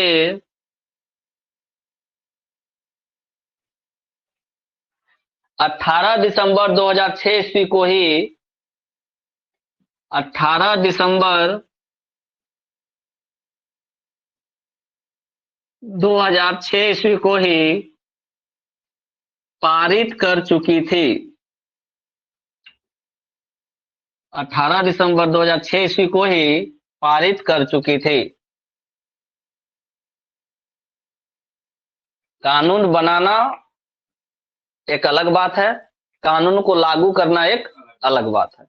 कानून जब बन जाता है तो कानून को लगाने में कानून को लागू करने के लिए एक समय निर्धारित किया जाता है, ठीक है। एक समय का डिसीजन लिया जाता है, सबसे विचार विमर्श किया जाता है और लागू कर दिया जाता है, ठीक है। जैसे जम्मू कश्मीर और लद्दाख को दो अलग यूटी बनाया, केंद्र शासित प्रदेश बन गया था बहुत पहले, लेकिन उसको लागू किया गया 31 अक्टूबर से, ठीक है। हाँ न, वो अलग बात है। कानून जो बनाए मोदी जी लोग, तो कानून 2-3 महीना पहले बना लिया, लेकिन लागू किया गया कब? 31 अक्टूबर को, ठीक है। उसी तरह से जब हम लोगों का ये झारखंड अलग हो रहा था, तो झारखंड के बारे में सारा कुछ प्रावधान हो गया पहले ही, लेकिन अस्तित्व में जो आया वो 15 नवंबर 2000 ईस्वी को आया, ठीक है। तो थोड़ा समय लेता है लोग। तो ये जो वन अधिकार अधिनियम 2006 में ही पारित हो गया था, कब? 18 दिसंबर को, लेकिन इसको लागू किया गया 31 दिसंबर 2007, ठीक है। 31 दिसंबर 2007, लगभग 1 साल हो गया। क्योंकि उसमें कुछ तकनीकी समस्या भी हो सकती हैं, या कोई बात होगा, लागू करने में समय लगता है, बहुत सारी बातें होती है तकनीकी। तो ये हो गया किसके बारे में?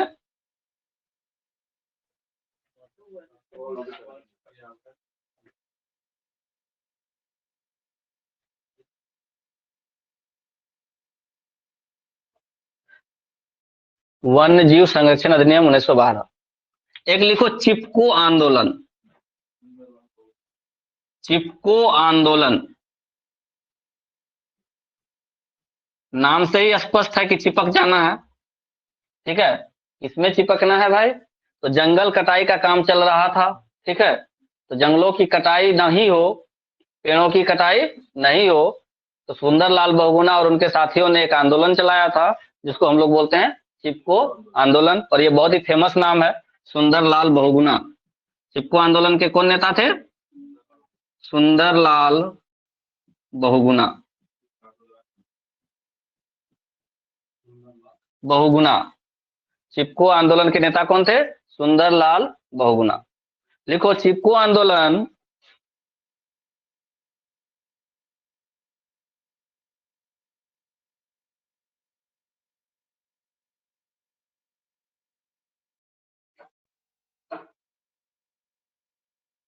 1970 ईस्वी में,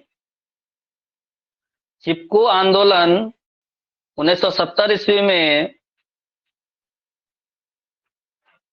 सुंदरलाल बहुगुणा सुंदरलाल बहुगुणा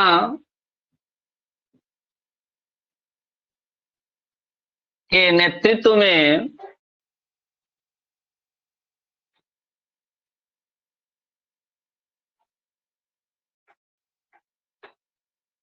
सुंदरलाल बहुगुणा के नेतृत्व में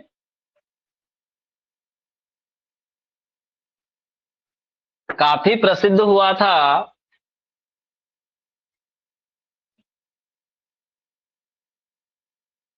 जिसमें पेड़ों की कटाई रोकने के लिए जिसमें पेड़ों की कटाई रोकने के लिए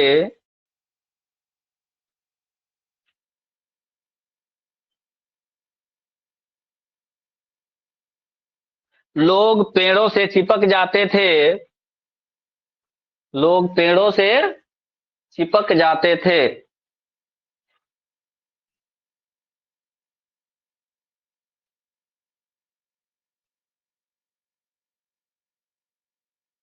हो गया?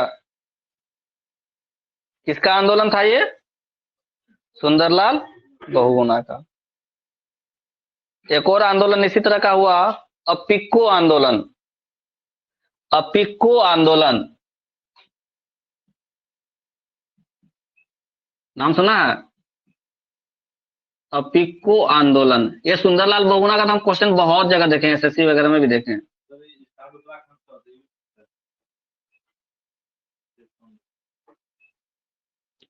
अच्छा हो गया, तो जान रहा है ना उस चीज को। अपिक्को आंदोलन, अपिक्को आंदोलन। देखो 1983 ईस्वी में, 1983 ईस्वी में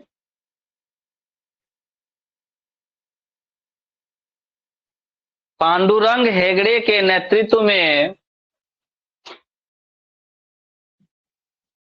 पांडुरंग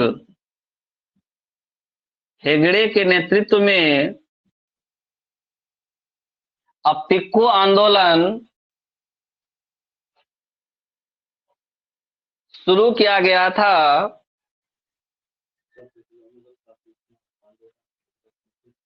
अपिक्को आंदोलन शुरू किया गया था। छूटेगा तो बोलना तुम लोग, स्टेटमेंट छूटे तो बोलना। क्या लिखवा है? 1983। कब लिखा है? 1983 ईस्वी में पांडुरंग हेगड़े के नेतृत्व में अपिक्को आंदोलन शुरू किया गया था, जो चिपको आंदोलन का ही एक रूप था, जो चिपको आंदोलन का ही एक रूप था।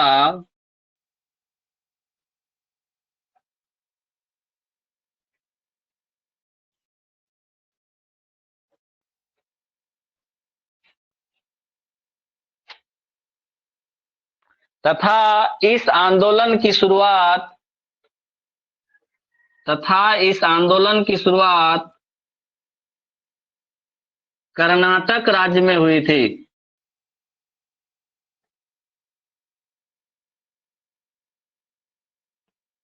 तथा इस आंदोलन की शुरुआत कर्नाटक राज्य में हुई थी।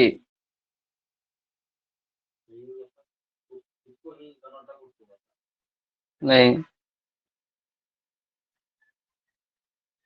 क्या लिखा है स्टेटमेंट?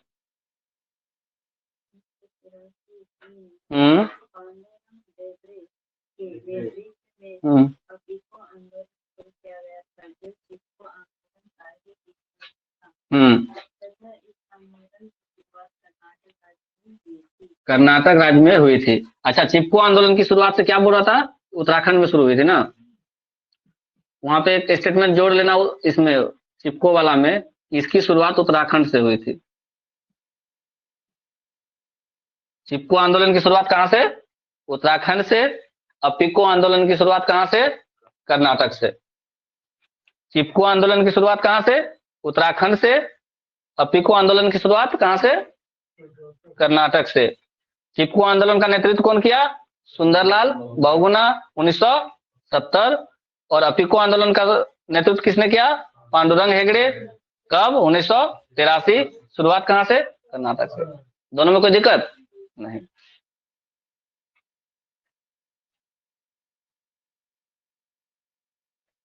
इसमें और तो कुछ नहीं है। नेक्स्ट लिखो नर्मदा आंदोलन। नर्मदा आंदोलन, कुछ भी लिख सकते हो ना। नर्मदा को ही बचाने के बाद नर्मदा आंदोलन लिखो, नर्मदा बचाओ आंदोलन लिखो, इसी बात है। नर्मदा आंदोलन, हाँ, नर्मदा नदी को बचाने के लिए नर्मदा आंदोलन। नर्मदा आंदोलन लिखो। नर्मदा आंदोलन के मुख्य नेता, नर्मदा आंदोलन के मुख्य नेता कौन? बाबा आमटे, बाबा आमटे तथा बाबा आमटे तथा मेधा पाटेकर थे। मेधा पाटेकर।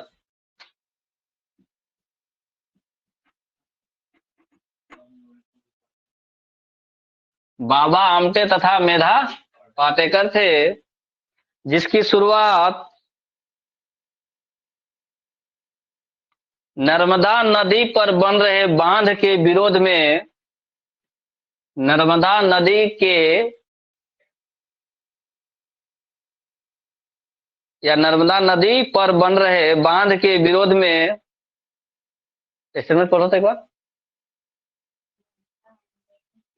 हम्म।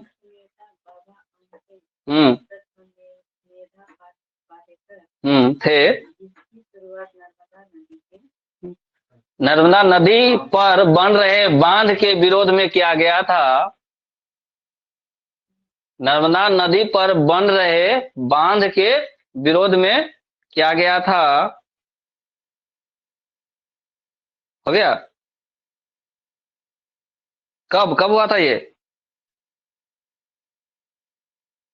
कब हुआ था? नर्मदा पर बन रहे बांध के विरोध में किया गया था।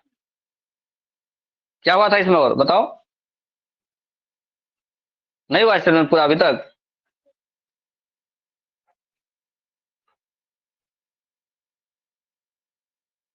यह आंदोलन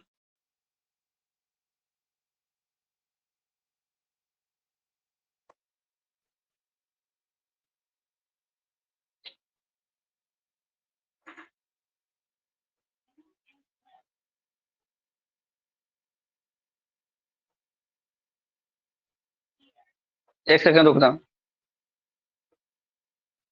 कौन सा बांध, नाम क्या था उस बांध का? सरदार सरोवर बांध ना। सरदार सरोवर बांध उस पे बन रहा था।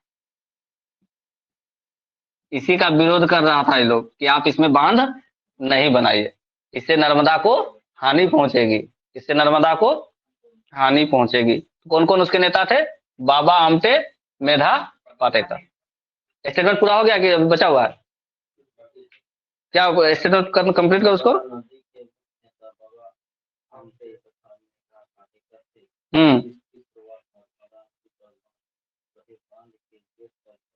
हम्म। ये बहुत दिनों तक चला था, समझा?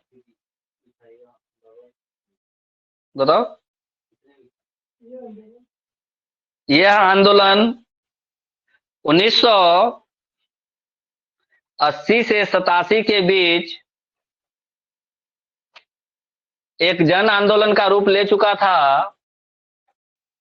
यह आंदोलन 1980 से 1987 के बीच एक जन आंदोलन का रूप ले चुका था।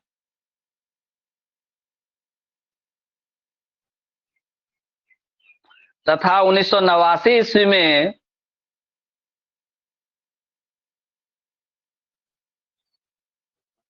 तथा 1989 ईस्वी में मेधा पाटकर ने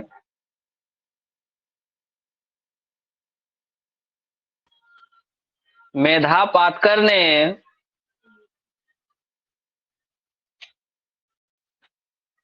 नर्मदा नदी के आसपास के लोगों नर्मदा नदी के आसपास के लोगों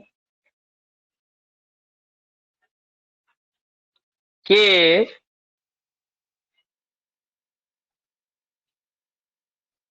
पुनर्वास लोगों के पुनर्वास हेतु सरकार द्वारा किए जा रहे प्रयासों सरकार द्वारा किए जा रहे प्रयासों सरकार द्वारा किए जा रहे प्रयासों तथा तथा उसके क्रियान्वयनों में कमी क्रियान्वयन क्रियान्वयन में कमी या कमियों क्रियान्वयन में कमियों का उजागर किया था। क्रियान्वयन में कमियों का उजागर किया था, मतलब आप सही ढंग से उसको नहीं बता रहे थे, पुनर्वास नहीं कर रहे थे।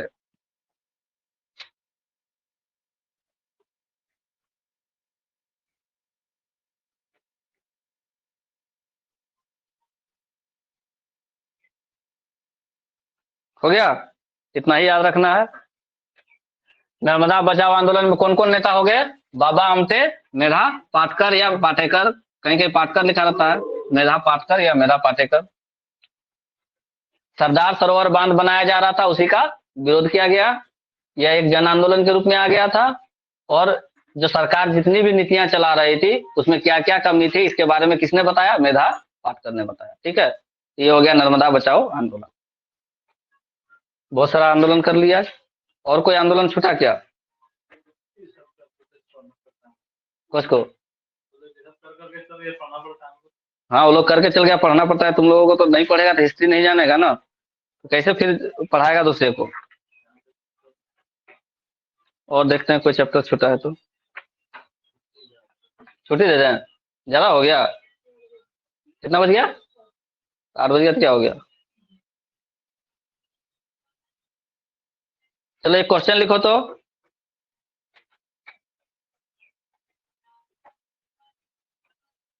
तब एक टॉपिक पढ़ाएंगे। किसके नेतृत्व में, किसके नेतृत्व में जंगल बचाओ आंदोलन को, किसके नेतृत्व में जंगल बचाओ आंदोलन को बल मिला था? किसके नेतृत्व में जंगल बचाओ आंदोलन को बल मिला था? Option number A, option number A Amrita Devi Bishnoi, Amrita Devi Bishnoi, Amrita Devi Bishnoi. Option B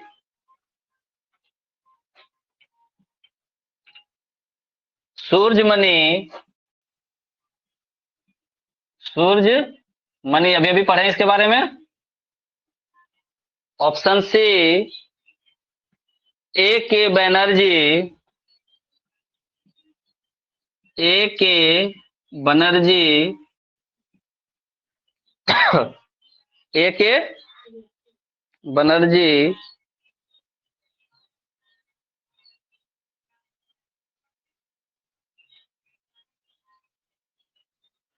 option D Ashok भगत, अशोक भगत का नाम सुनिए, हम लोगों को जानना जरूरी है अशोक भगत को। कौन है? मत समझ लेना पथरगामा वाला डॉक्टर। ठीक है, अशोक भगत यहाँ के एक बहुत बड़े समाज सेवी हैं, पर्यावरणविद हैं। ठीक है, इनको बहुत सारा प्राइज भी मिल चुका है, झारखंड के हैं ये।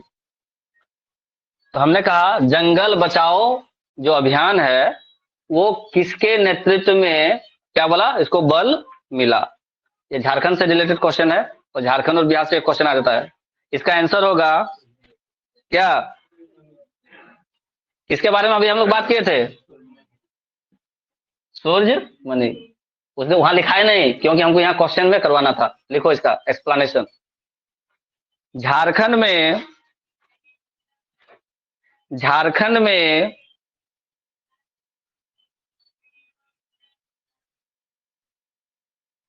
जंगल बचाओ आंदोलन का नेतृत्व, झारखंड में जंगल बचाओ आंदोलन का नेतृत्व सूरजमणि ने किया था। सूरजमणि ने किया था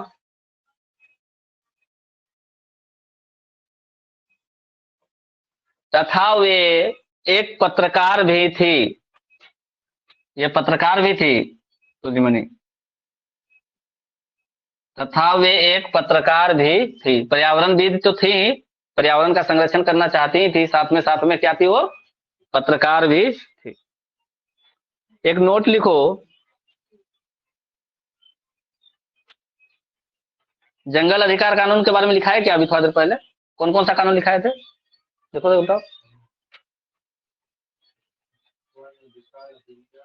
हाँ, वन अधिकार अधिनियम हो गया क्या? 2000 लागू कब हुआ था? कई तारीख को? चलो ठीक है, यही बात पूछना था। हाँ, नहीं, अब क्लास छुट्टी ही कर रहे हैं, बहुत टाइम हो गया। हाँ जाओ, ठीक है। क्या बोले अभी हम लोग? सूर्यमणि ने किस चीज का नेतृत्व किया था? जंगल बचाओ अभियान। जंगल बचाओ अभियान कहाँ चला था? झारखंड में। चलो आज इतना ही करते हैं, काफी हो गया।